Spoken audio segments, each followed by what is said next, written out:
orasyon para sa makatimong itlog.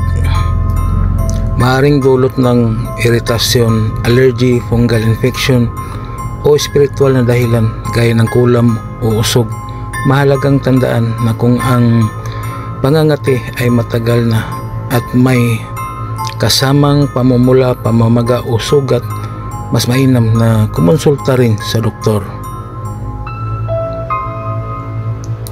Sa bisa ng liwanag ng langit at ng apoy ng kagalingan, sa ngalan ng Diyos Ama, ng Anak at ng Espiritu Santo, alis kati, alis hapdi, alis sakit sa katawan kong ito. Sa ngalan ni Jesus, ako'y gumagaling ngayon.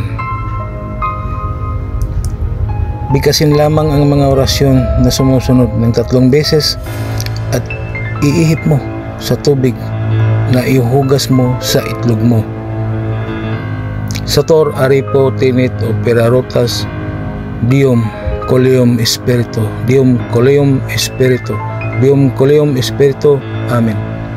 Gawin ito araw-araw hanggang sa ang kati ng itlog mo ay mawawala. Maraming salamat sa mga tao na tumangkilik sa aking binahaging kaalaman.